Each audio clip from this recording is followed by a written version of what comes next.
Hello good morning, जोहार, मैं संजय और आप देख रहे हैं न्यूज झारखंड। समय हो चला है झारखंड की खबरों को जानने का, उनसे अपडेट होने का। उससे पहले अगर आप न्यूज झारखंड चैनल पर नए हैं तो प्लीज चैनल को सब्सक्राइब करके बेल आइकन प्रेस कर दीजिए, जिससे आप तक झारखंड की खबरों का अपडेट आप तक पहुंचता रहे। तो चलिए शुरुआत करते हैं आज की पहली और महत्वपूर्ण बड़ी खबर से। सीएम हेमंत सोरेन का बड़ा एक्शन, सड़क पुल परियोजनाओं में देरी अब नहीं होगी बर्दाश्त। बुधवार को झारखंड मंत्रालय में मुख्यमंत्री हेमंत सोरेन की अध्यक्षता में पथ निर्माण विभाग की उच्च स्तरीय समीक्षा बैठक हुई। बैठक में मुख्यमंत्री ने अधिकारियों को निर्देश दिया है कि राज्य में चल रही सड़क, पुल, फ्लाईओवर और ओवरब्रिज की सभी परियोजनाएं तय समय सीमा के भीतर पूरी की जाए। उन्होंने सभी योजनाओं का व्यवस्थित डेटाबेस तैयार करने और हर परियोजना की जियो टैगिंग अनिवार्य करने को कहा, ताकि काम की प्रगति, लागत और गुणवत्ता की बेहतर निगरानी की जा सके। साथ ही निर्माण कार्यों में देरी और लापरवाही पर नाराजगी जताते हुए जवाबदेही के साथ काम करने का निर्देश दिया। मुख्यमंत्री ने कहा कि उन्हें लगातार खराब सड़कों, गड्ढों, जल जमाव और निर्माण कार्यों में अनियमितताओं की शिकायतें मिल रही है।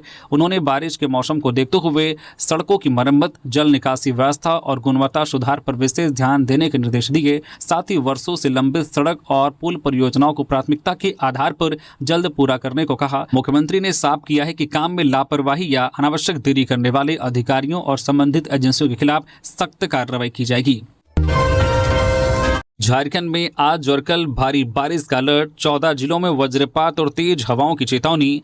झारखंड में मानसून एक बार फिर पूरी तरह से सक्रिय हो गया है। बंगाल की खाड़ी में बने निम्न दबाव क्षेत्र के कारण राज्य के कई जिलों में लगातार बारिश का दौर जारी है। बुधवार को भी रांची, खूंटी, चाईबासा, बोकारो, चतरा, पलामू और कोडरमा समेत कई इलाकों में झमाझम बारिश हुई, जिससे लोगों को उमस भरी गर्मी से राहत मिली। अब मौसम विभाग का कहना है कि अगले 2 दिनों तक बारिश की गतिविधियां और तेज होंगी। मौसम विभाग के अनुसार आज 16 जुलाई को देवघर, दुमका, गोड्डा, साहिबगंज, पाकुड़, जामताड़ा, धनबाद, गिरिडीह, कोडरमा, चतरा, हजारीबाग, रामगढ़ और बोकारो समेत 14 जिलों में भारी बारिश, वज्रपात और 30 से 40 किलोमीटर प्रति घंटे की रफ्तार से तेज हवाएं चलने की संभावना है। वहीं 17 जुलाई को गुमला, सिमडेगा, खूंटी, रांची, पूर्वी सिंहभूम, पश्चिमी सिंहभूम और सरायकेला खारसमा के कई इलाकों में भी भारी बारिश का अलर्ट जारी किया गया है। मौसम विभाग ने लोगों से खराब मौसम के दौरान सतर्क रहने, पेड़ों और बिजली के खंभों से दूर रहने की अपील की है। साथ ही अगले कुछ दिनों तक पूरे राज्य में अच्छी बारिश होने की संभावना जताई गई है। मतदाताओं के लिए जरूरी सूचना, 19 जुलाई तक हर हाल में जमा करें एन्यूमरेशन फॉर्म। मुख्य निर्वाचन पदाधिकारी के रवि कुमार ने राज्य के सभी मतदाताओं से अपील की है कि जिन लोगों ने अब तक एन्यूमरेशन फॉर्म जमा नहीं किया है या जिन्हें फॉर्म नहीं मिला, वे 19 जुलाई तक अपना भरा हुआ और हस्ताक्षरित फॉर्म संबंधित बीएलओ को हर हाल में जमा कर दे। उन्होंने बताया है कि बीएलओ घर घर जाकर करीब 96% मतदाताओं तक फॉर्म पहुंचा चुके हैं और अब फॉर्म वापस लेने का काम तेजी से चल रहा है। उन्होंने बताया कि 22 जुलाई को बीएलओ और राजनीतिक दलों के बीएलए 2 की तीसरी और अंतिम बैठक में एएसडीडी सूची को अंतिम रूप दिया जाएगा, जबकि इसका प्रकाशन 5 अगस्त को मतदाता सूची के ड्राफ्ट के साथ होगा। जिन मतदाताओं को अब तक फॉर्म नहीं मिला है वे BLO helpline 1950, voter service portal या ECI नेट ऐप के माध्यम से फॉर्म प्राप्त कर ऑनलाइन या ऑफलाइन जमा कर सकते हैं। निर्वाचन विभाग ने सभी पात्र मतदाताओं से समय सीमा के भीतर फॉर्म जमा करने की अपील की है। आज आस्था के रंग में रंगेगा रांची, निकलेगी 334 साल पुरानी भगवान जगन्नाथ की भव्य रथ यात्रा। आस्था, श्रद्धा और परंपरा का अद्भुत संगम आज गुरुवार को राजधानी रांची में देखने को मिलेगा। धुरवा स्थित ऐतिहासिक जगन्नाथपुर मंदिर से 334 साल पुरानी भगवान जगन्नाथ, बलभद्र और सुभद्रा की भव्य रथ यात्रा निकलेगी। नेत्रदान अनुष्ठान के बाद भगवान भव्य रथ पर सवार होकर मौसीबाड़ी गुंडीचा मंदिर के लिए प्रस्थान करेंगे। मौसीबाड़ी पहुंचने के बाद भगवान 9 दिनों तक वहीं विराजमान रहेंगे, जहां श्रद्धालु दर्शन पूजन कर लाभ उठा सकेंगे। इसके बाद घूर्ती रथ यानी कि बहुधा रथ यात्रा के साथ भगवान पुनः जगन्नाथपुर मंदिर लौटेंगे। धार्मिक मान्यता है कि भगवान का रथ खींचने से विशेष पुण्य की प्राप्ति होती है और भक्तों की मनोकामनाएं पूर्ण होती हैं। रथ यात्रा के साथ लगने वाला जगन्नाथपुर मेला भी पूरी तरह सजकर तैयार है। मेले में झूले, पारंपरिक व्यंजन, मिठाइयाँ, खिलौने, हस्तशिल्प और पूजा सामग्री की सैकड़ों दुकानें श्रद्धालुओं को आकर्षित कर रही हैं। बड़ी संख्या में श्रद्धालुओं के पहुंचने की संभावनाओं को देखते हुए जिला प्रशासन ने सुरक्षा, ट्रैफिक व्यवस्था, सीसीटीवी निगरानी, स्वास्थ्य शिविर, पेयजल और अन्य सुविधाओं की विशेष व्यवस्था की है। वर्ष 1991 में नागवंशी राजा एनीनाथ सहदेव द्वारा स्थापित यह ऐतिहासिक मंदिर आज भी झारखंड की आस्था, संस्कृति और विरासत का प्रमुख प्रतीक बना हुआ है। गढ़वा में स्कूल का रास्ता बंद होने पर छात्रों का हंगामा, कार्रवाई की मांग को लेकर किया प्रदर्शन। गढ़वा जिले के रंका थाना क्षेत्र स्थित चुतरू हाई स्कूल में स्कूल आने जाने का रास्ता बंद होने के विरोध में बुधवार को छात्र छात्राएं सड़क पर उतर आए और जमकर प्रदर्शन किया। छात्रों का आरोप है कि कुछ लोगों ने स्कूल की जमीन पर कब्जा करने की नीयत से खेत जोतना शुरू कर दिया, जिससे विद्यालय का रास्ता प्रभावित हो गया। प्रदर्शन कर रहे छात्रों ने प्रशासन से तुरंत हस्तक्षेप कर रास्ता खाली कराने की मांग की है। वहीं विद्यालय प्रबंधन समिति के अध्यक्ष नईमुद्दीन अंसारी ने भी जमीन पर जबरन कब्जा करने का आरोप लगाते हुए कार्रवाई की मांग की। प्रदर्शन की सूचना मिलते ही एसडीएम परवेज आलम, अंचल अधिकारी और रंका थाना पुलिस मौके पर पहुंची और पूरे मामले की जांच शुरू कर दी। अधिकारियों ने घटनास्थल का निरीक्षण किया और दोनों पक्षों से जानकारी लेने के साथ भूमि से जुड़े दस्तावेजों की जांच भी शुरू कर दी है। प्रशासन ने भरोसा दिलाया है कि यदि स्कूल की जमीन या सार्वजनिक रास्ते पर अवैध कब्जे की पुष्टि होती है तो कब्जा हटाने के साथ दोषियों के खिलाफ सख्त कानूनी कार्रवाई की जाएगी। दाखिल खारिज के लंबित मामलों पर कार्रवाई, कोडरमा के 5 अंचल अधिकारियों पर 2,68,000 का जुर्माना।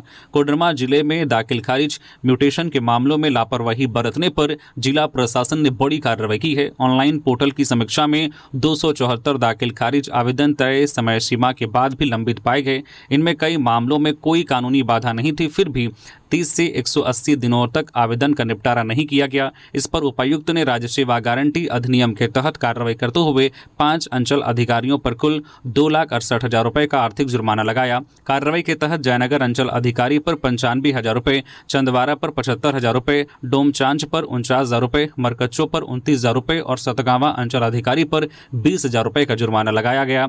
उपायुक्त ने कहा है कि दाखिल खारिज जैसे महत्वपूर्ण मामलों में देरी से आम लोगों को परेशानी होती है, इसलिए ऐसी लापरवाही बर्दाश्त नहीं की जाएगी। साथ ही सभी अंचल अधिकारियों को लंबित मामलों का जल्द निपटारा करने और भविष्य में तय समय सीमा का सख्ती से पालन करने का निर्देश दिया गया है। झारखंड में 864 पदों की भर्ती पर लगी रोक, कार्मिक विभाग ने अधिसूचना वापस लेने का दिया आदेश। झारखंड में सरकारी नौकरी की तैयारी कर रहे अभ्यर्थियों के लिए बड़ी खबर है।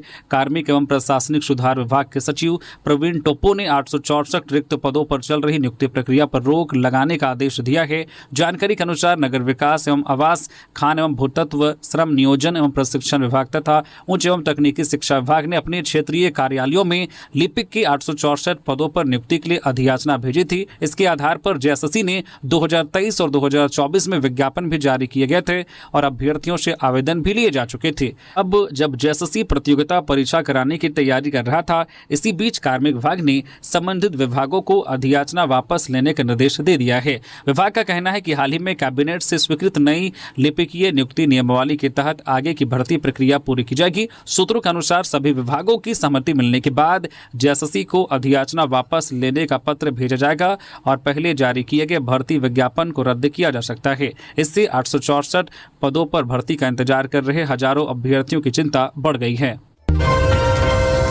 पलामू में करंट लगने से 11 वर्षीय छात्र की मौत, बैंक खाता खुलवाने आधार कार्ड लेने आया था घर।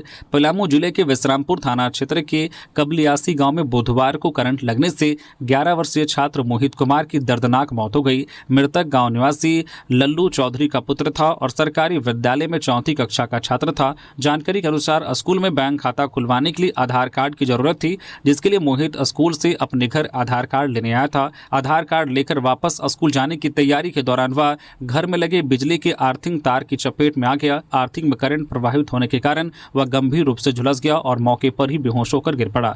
घटना के समय घर पर कोई मौजूद नहीं था। बाद में जानकारी मिलने पर परिजन आनन फानन में मोहित को इलाज के लिए मेदिनी राय मेडिकल कॉलेज अस्पताल लेकर पहुंचे, जहां डॉक्टरों ने जांच के बाद उसे मृत घोषित कर दिया। इसके बाद परिजन बिना पोस्टमार्टम कराए ही शव को लेकर घर चले गए। मोहित अपने 2 भाइयों में सबसे छोटा था। घटना के बाद परिवार में मातम पसरा हुआ है और गांव में शोक का माहौल है। झारखंड को केंद्र की बड़ी सौगात, पश्चिमी सिंहभूम में 1365 करोड़ रुपए से बनेगी 4थी रेलवे लाइन। बुधवार को प्रधानमंत्री नरेंद्र मोदी की अध्यक्षता में हुई केंद्रीय कैबिनेट की आर्थिक मामलों की समिति CCEA की बैठक में झारखंड को बड़ी सौगात मिली है। पश्चिमी सिंहभूम के राजखारसावा डांगोपोसी रेलखंड पर 71 किलोमीटर लंबी 4थी रेलवे लाइन के निर्माण को मंजूरी दी गई है। इस परियोजना पर 1365 करोड़ रुपए खर्च होंगे और इसे अगले 4 वर्षों में पूरा करने का लक्ष्य रखा गया है। इसके तहत तहत 5 बड़े पुल, 124 छोटे पुल और 3 रोड ओवरब्रिज का भी निर्माण किया जाएगा। केंद्र सरकार के अनुसार इस परियोजना से पश्चिमी सिंहभूम समेत आसपास के 1526 गांवों के करीब 14 लाख लोगों को बेहतर रेल कनेक्टिविटी का लाभ मिलेगा। रेलवे लाइन की क्षमता बढ़ने से माल और यात्री ट्रेनों का संचालन अधिक सुगम होगा, भीड़ भाड़ कम होगी और माल ढुलाई में भी तेजी आएगी। झारखंड के हजारों गांव अब भी हाई स्कूल और इंटर की पढ़ाई से वंचित, केंद्र ने राज्य सरकार को दिए सख्त निर्देश। झारखंड में शिक्षा व्यवस्था को लेकर बड़ी चिंता सामने आई है। राज्य के 7,499 गांवों तक अभी भी हाई स्कूल की सुविधा नहीं पहुंच पाई है, जबकि 9,816 गांव इंटरमीडिएट शिक्षा की पहुंच से दूर हैं। यानी हजारों छात्रों को आज भी माध्यमिक और +2 की पढ़ाई के लिए कई किलोमीटर दूर जाना पड़ता है। इस स्थिति को गंभीर मानते हुए केंद्रीय शिक्षा मंत्रालय ने राज्य सरकार का ध्यान इस ओर आकृष्ट किया है और जल्द सुधारात्मक कदम उठाने के निर्देश दिए हैं। मंत्रालय ने कहा है कि तय मानकों के अनुसार हर गांव के 5 किलोमीटर के दायरे में हाई स्कूल और 7 से 10 किलोमीटर के भीतर कम से कम 1+2 विद्यालय की सुविधा होनी चाहिए। वही राज्य सरकार ने इस कमी को दूर करने के लिए बड़ा फैसला लिया है। मुख्यमंत्री हेमंत सोरेन की मंजूरी के बाद 765 सरकारी स्कूलों को +2 उच्च विद्यालय में अपग्रेड करने की तैयारी चल रही है। इनमें 449 हाई स्कूल और 316 मिडिल स्कूल शामिल हैं। इस योजना पर हर साल करीब 1109 करोड़ रुपए खर्च होने का अनुमान है। सरकार का कहना है कि अपग्रेड होने के बाद हजारों गांवों के छात्रों को अपने घर के पास ही हाई स्कूल और इंटर की पढ़ाई की सुविधा मिलेगी, जिससे शिक्षा तक पहुंच आसान होगी और पढ़ाई छोड़ने वाले छात्रों की संख्या भी कम होने की उम्मीद है। फॉरेस्ट ऑफिसर भर्ती का फिजिकल टेस्ट टला, अब अगस्त में होगी परीक्षा। झारखंड फॉरेस्ट ऑफिसर भर्ती की तैयारी कर रहे अभ्यर्थियों के लिए महत्वपूर्ण अपडेट है।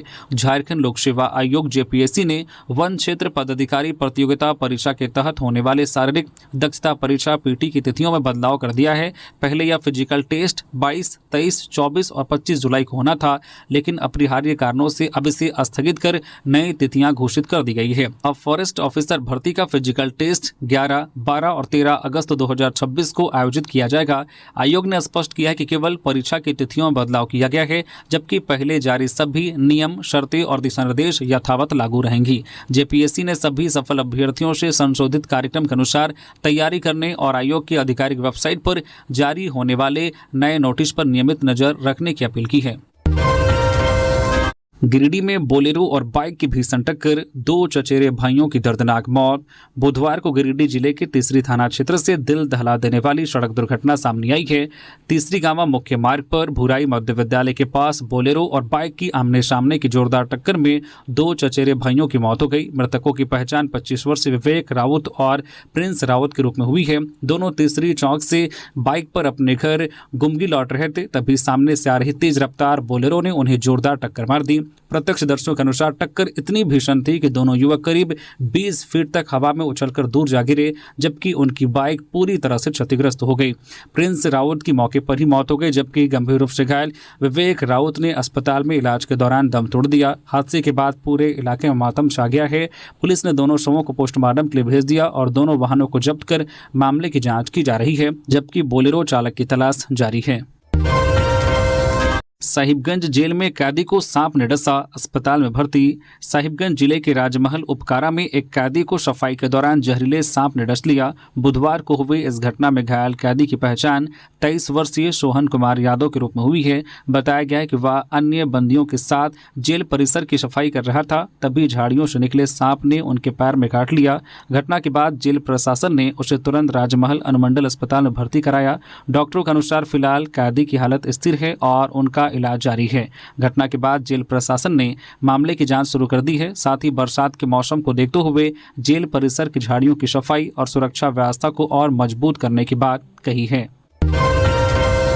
झारखंड में योजनाओं के पैसे जारी करने का तरीका बदला, अब एक मुश्त नहीं किस्तों में मिलेगी राशि। झारखंड सरकार ने योजनाओं के लिए फंड जारी करने की व्यवस्था में बड़ा बदलाव करने का फैसला किया है। अब किसी भी योजना के लिए एक साथ पूरी राशि जारी नहीं की जाएगी, बल्कि विभागों को काम की प्रगति के आधार पर किस्तों में राशि दी जाएगी। सरकार का मानना है कि इससे योजनाओं की बेहतर निगरानी होगी, सरकारी खजाने पर दबाव कम पड़ेगा और वित्तीय प्रबंधन मजबूत होगा। बुधवार को इस संबंध में जानकारी सामने आई है और वित्त विभाग जल्द ही इस नई व्यवस्था का आदेश जारी करेगा।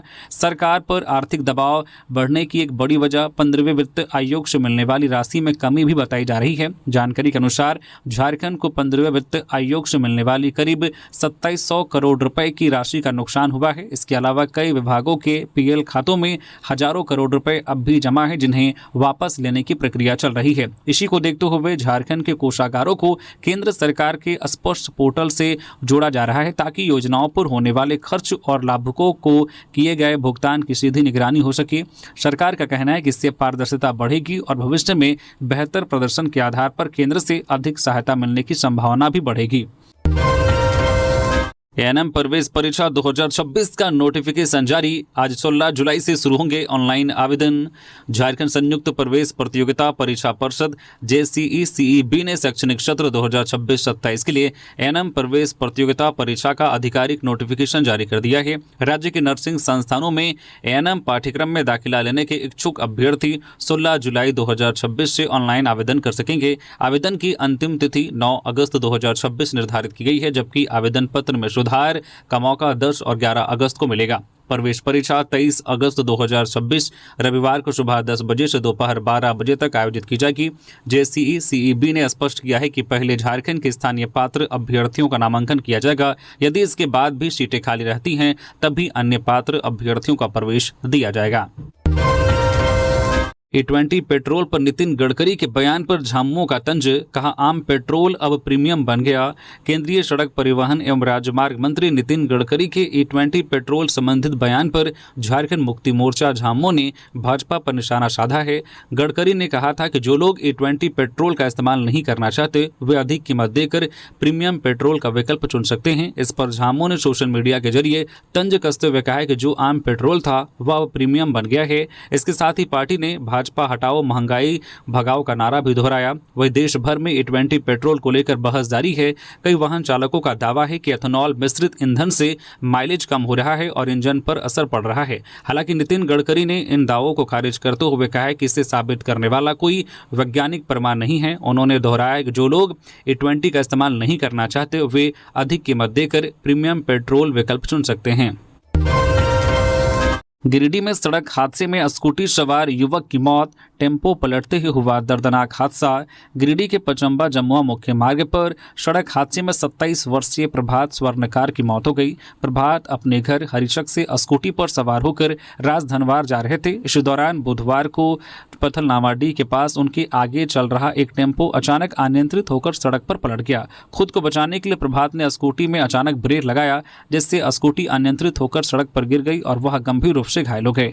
घटना के बाद स्थानीय लोगों और परिजनों ने प्रभात को तुरंत गिरिडीह सदर अस्पताल पहुंचाया, जहां डॉक्टरों ने उन्हें मृत घोषित कर दिया। बताया जा रहा है कि प्रभात की शादी महज 8 महीने पहले हुई थी, जिससे परिवार पर दुखों का पहाड़ टूट पड़ा है। वहीं परिजनों ने शव का पोस्टमार्टम कराने से इनकार कर दिया, जिसके बाद आवश्यक प्रक्रिया पूरी कर शव उन्हें सौंप दिया गया। पुलिस पूरे मामले की जांच में जुटी है।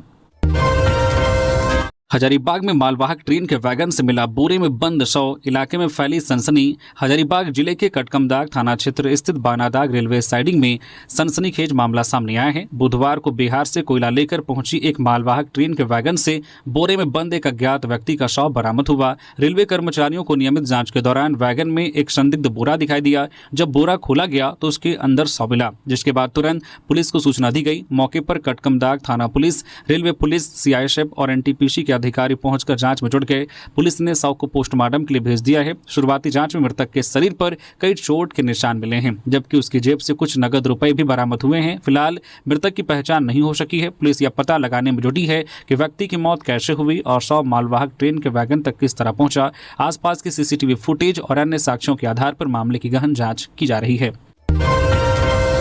धनबाद मुख्य डाकघर को बम से उड़ाने की धमकी, ईमेल मिलने के बाद खाली कराया गया परिसर। धनबाद मुख्य डाकघर को बुधवार को बम से उड़ाने की धमकी मिलने के बाद पूरे इलाके में अफरा तफरी मच गई। डाकघर प्रशासन को एक धमकी भरा ईमेल मिला, जिसमें साइनाइड गैस बम से मुख्य डाकघर और पासपोर्ट कार्यालय को दोपहर 1 बजे उड़ाने की बात कही गई थी। ईमेल मिलने के बाद तत्काल कार्रवाई करते हुए डाकघर परिसर को खाली कराया गया और कर्मचारियों व आम लोगों को सुरक्षित बाहर निकाल लिया गया। सूचना मिलते ही धनबाद पुलिस, जिला प्रशासन प्रशासन और डॉग स्क्वाड की टीम मौके पर पहुंची और पूरे परिसर की जांच शुरू की। पोस्ट मास्टर राजीव कुमार के अनुसार धमकी भरा ईमेल सुबह 11 से 11:30 बजे के बीच मिला था, जिसके बाद इसकी जानकारी प्रशासन को दी गई। पुलिस और सुरक्षा टीमों ने डाकघर व आसपास के क्षेत्रों की सघन तलाशी ली, लेकिन शुरुआती जांच में कोई संदिग्ध वस्तु या विस्फोटक नहीं मिला है। फिलहाल पुलिस मामले की गंभीरता से जांच कर रही है और ईमेल भेजने वाले की पहचान के लिए तकनीकी जांच की जा रही है। इससे पहले भी धनबाद कोर्ट परिसर को ईमेल के जरिए बम से उड़ाने की धमकी मिल चुकी है, जो बाद में अफवाह साबित हुई थी। झारखंड ओडिशा की 3,907 करोड़ की रेल परियोजनाओं को मंजूरी, रक्षा राज्य मंत्री संजय सेठ ने जताया आभार। बुधवार को केंद्रीय मंत्रिमंडल ने झारखंड और ओडिशा से जुड़ी 3,907 करोड़ रुपए की 2 बड़ी रेल परियोजनाओं को मंजूरी दी है। इस पर रक्षा राज्य मंत्री एवं रांची सांसद संजय सेठ ने प्रधानमंत्री नरेंद्र मोदी और रेल मंत्री अश्वनी वैष्णव का आभार जताया। उन्होंने कहा कि इस फैसले से पारादीप हरिदासपुर रेल लाइन के दोहरीकरण और राजखारसावा डांगोपोसी रेल खंड पर चौथी रेलवे लाइन के निर्माण का रास्ता साफ हो गया है। इससे रेलवे की क्षमता बढ़ेगी और माल व यात्री ट्रेनों का संचालन अधिक सुगम होगा। संजय सेठ ने कहा कि परियोजनाओं से झारखंड और ओडिशा के 1526 गांवों के 14 लाख से अधिक लोगों को बेहतर रेल कनेक्टिविटी का लाभ मिलेगा। उन्होंने कहा कि इससे उद्योग, व्यापार और रोजगार को बढ़ावा मिलेगा, वही क्षेत्रीय अर्थव्यवस्था भी मजबूत होगी। पाकुड़ में पूर्व एनडीए प्रत्याशी के घर पुलिस की छापेमारी, जमीन विवाद में दुर्व्यवहार मामले को लेकर कार्रवाई।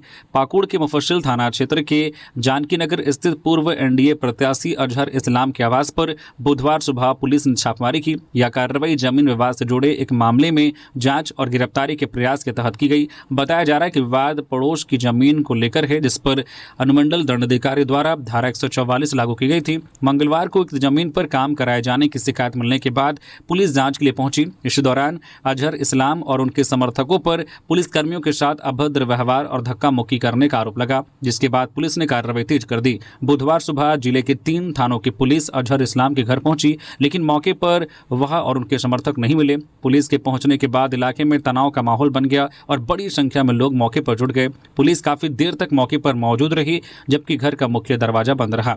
वहीं श्रम विभाग की टीम भी मौके पर पहुंची और अजहर इस्लाम के बागीचे में काम कर रहे 2 नाबालिग बच्चों को रेस्क्यू किया। फिलहाल पुलिस पूरे मामले की जांच कर रही है और अधिकारियों ने इस संबंध में विस्तृत जानकारी देने से परहेज किया है। पांकी में डॉक्टर वीरेंद्र कुमार का निजी क्लिनिक सील, कंपाउंडर कर रहा था मरीजों का इलाज। पलामू जिले के पांकी थाना क्षेत्र के गजबोर स्थित डॉक्टर वीरेंद्र कुमार के निजी क्लिनिक को बुधवार को स्वास्थ्य विभाग ने सील कर दिया। यह कार्रवाई सिविल सर्जन के निर्देश पर प्रशासन और पुलिस की मौजूदगी में की गई। कुछ दिन पहले इसी क्लिनिक में इलाज के दौरान 7 वर्षीय बच्चे की मौत हो गई थी, जिसके बाद परिजनों ने इलाज में लापरवाही का आरोप लगाया था। मामले की जांच के दौरान यह भी सामने आया है कि क्लिनिक में कंपाउंडर मरीजों का इलाज कर रहा था, जो नियमों के विरुद्ध है। बताया गया कि मंगलवार को जांच के लिए पहुंची टीम को विरोध का सामना करना पड़ा था। इसके बाद बुधवार को पुलिस बल के साथ पहुंची टीम ने क्लिनिक को सील कर दिया। स्वास्थ्य विभाग के अनुसार इस क्लिनिक पर पहले भी 1 लाख रुपए का जुर्माना लगाया जा चुका है। वहीं 7 वर्षीय बच्चे की मौत के मामले की जांच अभी जारी है और शिकायत के आधार पर आगे कानूनी कार्रवाई की जाएगी। विभाग ने साफ कहा है कि नियमों का उल्लंघन करने वाले निजी क्लिनिकों के खिलाफ आगे भी सख्त कार्रवाई जारी रहेगी। जामताड़ा में डंपर ने 8 वर्षीय छात्र को कुचला, मौके पर मौत, आक्रोशित ग्रामीणों ने किया सड़क जाम। जामताड़ा के फतेहपुर प्रखंड में बुधवार को स्कूल से घर लौट रहे पहली कक्षा के 8 वर्षीय छात्र नीलेश यादव की तेज रफ्तार डंपर की चपेट में आने से दर्दनाक मौत हो गई। हादसा बिंदा पाथर थाना क्षेत्र के धमनिया मोड़ के पास हुआ। जानकारी के अनुसार नीलेश रोज की तरह स्कूल गया हुआ था और छुट्टी के बाद ऑटो से वापस लौट रहा था। ऑटो चालक ने उसे सड़क किनारे उतार दिया, जिसके बाद सड़क पार करने के दौरान चित्रा कोलेरी से कोयला लेकर जा रहे तेज रफ्तार डंपर ने उसे कुचल दिया। हादसे के बाद डंपर चालक मौके से फरार हो गया। मृतक की पहचान हरनादहा गांव निवासी लालटू यादव के पुत्र नीलेश यादव के रूप में हुई है, जो एसआर पब्लिक स्कूल में पहली कक्षा का छात्र था। घटना के बाद गुस्साए परिजनों और ग्रामीणों ने शव को सड़क पर रखकर जाम कर दिया और डंपर चालक व मालिक के खिलाफ सख्त कार्रवाई की मांग की। सड़क जाम होने से गोविंदपुर साहिबगंज हाईवे पर वाहनों की लंबी कतार लग गई। सूचना मिलने पर पुलिस मौके पर पहुंची और डंपर को जब्त कर लिया। पुलिस ग्रामीणों को समझाने और जाम हटाने के प्रयास में जुटी रही। वहीं इस हादसे के बाद बच्चों की सुरक्षा और ऑटो चालक की लापरवाही को लेकर भी सवाल उठ रहे हैं। आखिर एक छोटे बच्चे को व्यस्त सड़क के किनारे अकेला कैसे छोड़ गया। जेएसएससी उत्पाद सिपाही भर्ती 2023 मेडिकल जांच से अनुपस्थित अभ्यर्थियों को अंतिम मौका। 17 और 18 जुलाई को होगी जांच। झारखंड कर्मचारी चयन आयोग जेएसएससी ने उत्पाद सिपाही प्रतियोगिता परीक्षा 2023 के तहत मेडिकल जांच से अनुपस्थित रहे अभ्यर्थियों को अंतिम मौका दिया है। जिन उम्मीदवारों की चिकित्सा जाँच 1 से 14 जुलाई के बीच निर्धारित थी लेकिन वे शामिल नहीं हो सके, उनकी मेडिकल जाँच अब 17 और 18 जुलाई को सदर अस्पताल रांची के ऑडिटोरियम 8वीं मंजिल में सुबह 8 बजे से दोपहर 3 बजे तक होगी। आयोग ने इस चरण के लिए 63 अभ्यर्थियों की सूची भी जारी की है। मेडिकल जांच में शामिल होने वाले अभ्यर्थियों को मूल एडमिट कार्ड, 2 न्यूनतम पासपोर्ट साइज फोटो और 1 वैध फोटो पहचान पत्र साथ लाना अनिवार्य होगा।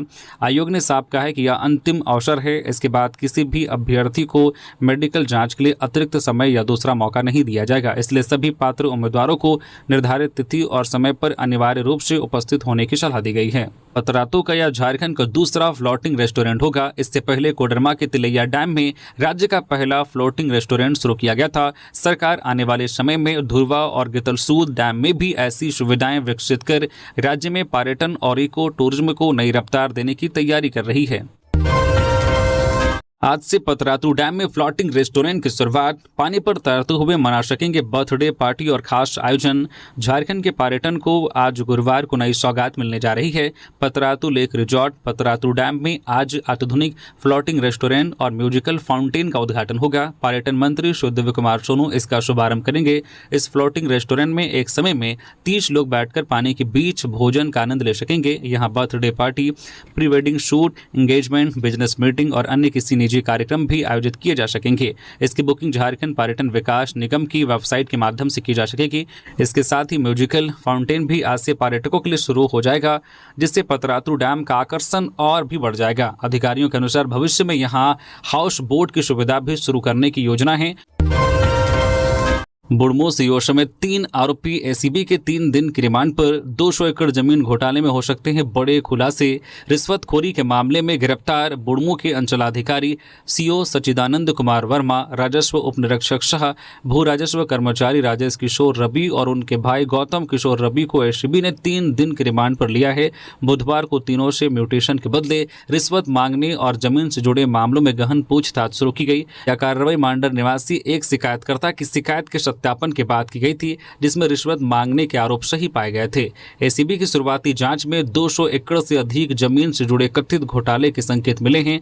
जांच में ऑनलाइन रिकॉर्ड, खाता और प्लॉट नंबर में कथित छेड़छाड़, रजिस्टर 2 में हेराफेरी और जमीन माफियाओं के साथ मिलकर विवादित जमीनों की खरीद बिक्री जैसे आरोप सामने आए हैं। एसीबी अब पूरे नेटवर्क और इस मामले से जुड़े अन्य लोगों की भूमिका की भी जाँच कर रही है। अधिकारियों का मानना है कि रिमांड के दौरान इस मामले में कई बड़े खुलासे हो सकते हैं।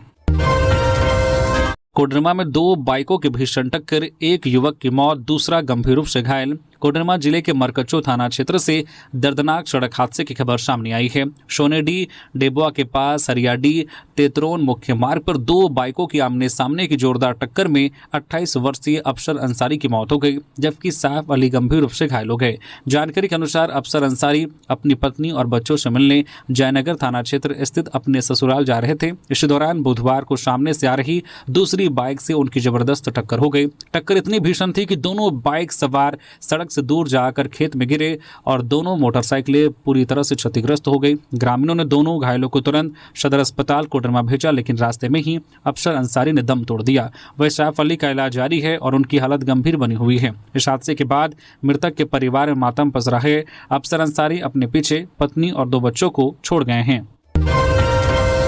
गिरिडीह में शराब तस्करी पर बड़ी कार्रवाई। ट्रक से 618 पेटी अंग्रेजी शराब जब्त, चालक फरार। गिरिडीह पुलिस ने अवैध शराब तस्करी के खिलाफ बड़ी कार्रवाई करते हुए बगोदर थाना क्षेत्र के जीटी रोड स्थित जयगाड़ा के पास एक ट्रक से 618 पेटी अंग्रेजी शराब जब्त की है। जब्त शराब की अनुमानित बाजार कीमत करीब 35,35,710 रुपए बताई जा रही है। पुलिस को गुप्त सूचना मिली थी कि डुमरी की ओर से जीटी रोड के रास्ते एक ट्रक में भारी मात्रा में अवैध शराब ले जाई जा रही है। सूचना के आधार पर एसपी डॉक्टर विमल कुमार के निर्देश पर विशेष टीम का गठन कर वाहन जांच अभियान चलाया गया। मंगलवार रात करीब 11:15 पर जांच के दौरान पुलिस को देखकर ट्रक चालक वाहन छोड़कर जंगल की ओर भाग गया। पुलिस ने उसका पीछा किया, लेकिन अंधेरे का फायदा उठाकर वह फरार हो गया। ट्रक की तलाशी लेने पर उसमें अलग अलग ब्रांड की अंग्रेजी शराब और बियर की बड़ी खेप मिली। काफी इंतजार के बाद भी शराब पर दावा करने वाला कोई व्यक्ति नहीं पहुंचा, जिसके बाद पुलिस ने ट्रक समेत पूरी शराब की खेप को जब्त कर लिया। फिलहाल पुलिस ट्रक चालक और इस तस्करी से जुड़े अन्य लोगों की पहचान करने में जुटी है। सांसद विजय हांसदा ने सुप्रिया मुर्मू संग रचाई शादी, खूबसूरत तस्वीरें आई सामने। राजमहल लोकसभा क्षेत्र से झारखंड मुक्ति मोर्चा के सांसद विजय हांसदा विवाह बंधन में बंध गए हैं। उन्होंने सुप्रिया मुर्मू के साथ सादगीपूर्ण समारोह में शादी रचाई। विवाह समारोह में परिवार के सदस्य, रिश्तेदार और करीबी शुभचिंतक शामिल हुए। शादी की तस्वीरें सामने आने के बाद सोशल मीडिया पर नवविवाहित जोड़े को बधाइयों का सिलसिला शुरू हो गया है। तस्वीरों में विजय हांसदा और सुप्रिया मुर्मू वैवाहिक परिधान में बेहद आकर्षक नजर आ रहे हैं। सादगी भरे इस विवाह समारोह ने लोगों का ध्यान अपनी ओर खींचा है। विवाह के शुभ अवसर पर मंत्री दीपिका पांडे सिंह भी समारोह में शामिल हुई। उन्होंने नव दंपति को सुखद वैवाहिक जीवन की शुभकामनाएं दी। उन्होंने सोशल मीडिया पर लिखा है कि विजय हांसदा और उनकी पत्नी सुप्रिया मुर्मू के विवाह समारोह में शामिल होकर उन्हें बधाई देने का अवसर मिला। उन्होंने ईश्वर से प्रार्थना की है कि नवविवाहित जोड़े का जीवन हमेशा खुशियों, प्रेम और समृद्धि से भरा रहे। 17 जुलाई को पिस्का और मोरी रेलवे स्टेशन का होगा उद्घाटन। पीएम मोदी वर्चुअल करेंगे लोकार्पण। रांची रेल मंडल के यात्रियों के लिए अच्छी खबर है। अमृत भारत स्टेशन योजना के तहत पुनर्विकसित पिस्का और मोरी रेलवे स्टेशन का उद्घाटन 17 जुलाई को किया जाएगा। इस अवसर पर प्रधानमंत्री नरेंद्र मोदी वीडियो कॉन्फ्रेंसिंग के माध्यम से दोनों स्टेशनों का लोकार्पण करेंगे। वही कार्यक्रम में राज्यपाल और मुख्यमंत्री को भी आमंत्रित किया गया है। पुनर्विकास के बाद दोनों स्टेशनों पर आधुनिक स्टेशन भवन, बेहतर प्रतीक्षालय, स्वच्छ शौचालय, पेयजल व्यवस्था, दिव्यांग यात्रियों के लिए विशेष सुविधाएं, आधुनिक यात्री सूचना प्रणाली और बेहतर प्रकाश व्यवस्था उपलब्ध कराई गई है। उद्घाटन समारोह को लेकर रेलवे ने तैयारियां अंतिम चरण में पहुंचा दी है। स्टेशन परिसर की साफ सफाई, सजावट और सुरक्षा व्यवस्था को लेकर अधिकारियों को विशेष जिम्मेदारी दी गई है। रेलवे का कहना है कि इन आधुनिक सुविधाओं से रांची और आसपास के ग्रामीण क्षेत्रों के हजारों यात्रियों को बेहतर यात्रा अनुभव मिलेगा। वही रेलवे ने यात्रियों से अपील की है कि स्टेशन और ट्रेनों में उपलब्ध सुविधाओं का जिम्मेदारी के साथ उपयोग करें ताकि उनका लाभ सभी यात्रियों को लगातार मिलता रहे। झारखंड के मेडिकल छात्रों के लिए बड़ी खुशखबरी। रिम्स में एमबीबीएस की सीटें 180 से बढ़ाकर 250 हुई। झारखंड में मेडिकल की पढ़ाई करने का सपना देख रहे छात्रों के लिए बड़ी खुशखबरी है। नेशनल मेडिकल कमीशन एनएमसी ने रांची स्थित रिम्स में एमबीबीएस की सीटें 180 से बढ़ाकर 250 करने की मंजूरी दे दी है। यानी कि अब 70 अतिरिक्त सीटों पर इसी शैक्षणिक सत्र से दाखिला लिया जाएगा। स्वास्थ्य विभाग की ओर से समय पर सभी जरूरी दस्तावेज और अनुपालन रिपोर्ट सौंपे जाने के बाद जो है एनएमसी ने यह मंजूरी दी है। रिम्स के इंफ्रास्ट्रक्चर, फैकल्टी, हॉस्टल, लैब और अन्य सुविधाओं की समीक्षा के बाद यह फैसला लिया गया है। रिम्स में सीटें बढ़ने को स्वास्थ्य मंत्री डॉक्टर इरफान अंसारी ने झारखंड के लिए बड़ी उपलब्धि बताया है। उन्होंने कहा है कि इससे राज्य के अधिक छात्रों को झारखंड में ही एमबीबीएस की पढ़ाई का मौका मिलेगा। साथ ही भविष्य में डॉक्टरों की संख्या बढ़ने से स्वास्थ्य सेवाएं भी और अधिक मजबूत होंगी। सरकार का कहना है कि चिकित्सा शिक्षा के विस्तार और बेहतर स्वास्थ्य व्यवस्था की दिशा में यह एक महत्वपूर्ण कदम है। विश्व आदिवासी दिवस को ऐतिहासिक बनाने की तैयारी तेज। आयोजन समिति ने सौंपी अहम जिम्मेदारियां। बुधवार को सिंहभूम स्पोर्ट्स एसोसिएशन मैदान में 9 अगस्त को आयोजित होने वाले विश्व आदिवासी दिवस की तैयारियों को लेकर आयोजन समिति की महत्वपूर्ण बैठक हुई। बैठक में विभिन्न आदिवासी संगठनों, बुद्धिजीवियों, युवाओं और महिला जनप्रतिनिधियों ने भाग लिया। अध्यक्ष इपिल सामर ने कहा है कि विश्व आदिवासी दिवस आदिवासी समाज की संस्कृति, परंपरा, इतिहास और अस्मिता का प्रतीक है। बैठक में मंच निर्माण, अतिथि स्वागत, सांस्कृतिक कार्यक्रम, सुरक्षा, यातायात, पार्किंग और प्रचार प्रसार समेत विभिन्न कार्यों की जिम्मेदारी अलग अलग जो है उप समितियों को सौंपी गई। आयोजन समिति ने इस वर्ष पारंपरिक वेशभूषा, लोक कला, सांस्कृतिक झांकियों और युवाओं बच्चों की प्रतियोगिताओं को विशेष आकर्षण बनाने का फैसला लिया है। साथ ही शिक्षा, खेल, कला, संस्कृति और समाज सेवा के क्षेत्र में उत्कृष्ट कार्य करने वाले लोगों को सम्मानित किया जाएगा। इसके अलावा जल, जंगल और जमीन के संरक्षण, नशा मुक्ति, महिला सशक्तिकरण और युवा नेतृत्व जैसे विषयों पर भी जागरूकता अभियान चलाया जाएगा। झारखंड आंदोलन के स्तंभ दामू बांड्रा को अंतिम विदाई, हजारों लोगों ने दी श्रद्धांजलि। बुधवार को झारखंड आंदोलन के वरिष्ठ नेता दामू बांड्रा का उनके पैतृक गांव गाढ़ा राजाबासा में पूरे सामाजिक रीति रिवाज के साथ उनका अंतिम संस्कार किया गया। उनकी अंतिम यात्रा में परिवहन मंत्री दीपक बिरुवा, विधायक दशरथ गागराई समेत कई जनप्रतिनिधि, आंदोलनकारी और हजारों ग्रामीण शामिल हुए। सभी ने उन्हें नम आंखों से अंतिम विदाई दी और उनके पार्थिव शरीर पर पुष्प अर्पित कर श्रद्धांजलि दी। श्रद्धांजलि सभा में नेताओं ने दामू बांड्रा को झारखंड आंदोलन का मजबूत स्तंभ बताते हुए उनके योगदान को याद किया। ब्लॉक परिसर में पति पत्नी के बीच हाई वोल्टेज ड्रामा, अवैध संबंध के शक में जमकर हुआ हंगामा। सरायकेला खरसावां जिले के गम्हरिया प्रखंड कार्यालय परिसर में पति पत्नी के बीच हाई वोल्टेज ड्रामा देखने को मिला। महिला को अपने पति पर किसी अन्य महिला के साथ कथित संबंध होने का संदेह था। बुधवार को सूचना मिलने पर वह ब्लॉक परिसर पहुंची, जहां दोनों आमने सामने हो गए। देखते ही देखते कहासुनी, धक्का मुक्की और मारपीट बदल गई। घटना के दौरान मौके पर लोगों की भीड़ जुट गई और कुछ देर के लिए अफरा तफरी का माहौल बन गया। मौजूद लोगों और प्रखंड कर्मियों ने बीच बचाव कर दोनों को शांत कराया। महिला का आरोप है कि उसने पहले भी इस मामले की शिकायत पुलिस से की थी, लेकिन कोई ठोस कार्रवाई नहीं हुई। फिलहाल मामला पारिवारिक विवाद से जुड़ा बताया जा रहा है। वही घटना का वीडियो सोशल मीडिया पर तेजी से वायरल हो रहा है, जबकि पुलिस का कहना है कि नई शिकायत मिलने पर नियमानुसार आगे की कार्रवाई की जाएगी। तो ये थी आज की झारखंड की टॉप बड़ी खबरें। इसी तरह से और भी खबरों से अपडेट रहने के लिए न्यूज झारखंड चैनल को सब्सक्राइब करके बेल आइकन प्रेस कर दीजिए, जिससे आप तक झारखंड की खबरों का अपडेट आप तक पहुंचता रहे। धन्यवाद।